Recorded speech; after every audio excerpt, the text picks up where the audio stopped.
और मणिपुर में आज से आरंभ हो रहा है कांग चिंगमा यानी भगवान जगन्नाथ की पावन रथ यात्रा। यानी उड़ीसा के पुरी से निकली भगवान जगन्नाथ की रथ यात्रा जब हजारों किलोमीटर दूर मणिपुर की वादियों में उसी श्रद्धा, उसी उल्लास और उसी समर्पण के साथ जीवंत होती है, तो वह केवल एक धार्मिक उत्सव नहीं रहती बल्कि एक भारत श्रेष्ठ भारत की भावना का प्रतीक बन जाती है।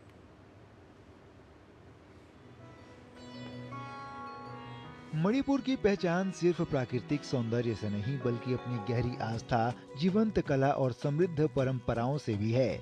इन परंपराओं में कांग चिगम्बा एक विशेष स्थान रखता है। यह त्योहार हर साल मणिपुरी चंद्रमास इंगेन के दूसरे दिन धूमधाम से मनाया जाता है।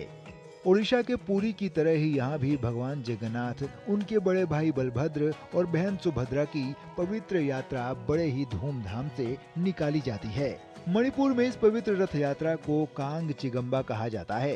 कांग शब्द पवित्र रथ को संदर्भित करता है, जबकि चिगम्बा का अर्थ है खींचना। कांग चिगम्बा के इस पवित्र त्योहार में भक्त मिलकर विशाल सजे हुए रथ को रस्सियों से खींचते हैं। यह मात्र एक अनुष्ठान नहीं बल्कि पूर्ण समर्पण, सामूहिक भक्ति और साझेदारी का प्रतीक है। यह पवित्र उत्सव श्री श्री गोविंदा जी मंदिर, इम्फाल सहित मणिपुर घाटी के अनेक इलाकों में मनाया जाता है, जहां सैकड़ों भक्त रथ खींचने के लिए एकत्र होते हैं। कांग चिगम्बा मणिपुर में वैष्णव धर्म के प्रसार का जीवंत प्रमाण है। वैष्णव राजाओं के काल में शुरू हुई यह राजकीय परंपरा धीरे धीरे जन जन तक पहुंच गई।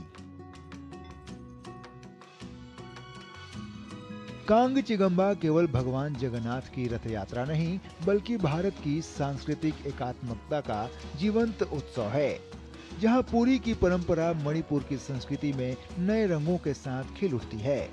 यहाँ भक्ति की भाषा अलग हो सकती है, संगीत की लय अलग हो सकती है, लेकिन श्रद्धा का भाव एक ही रहता है।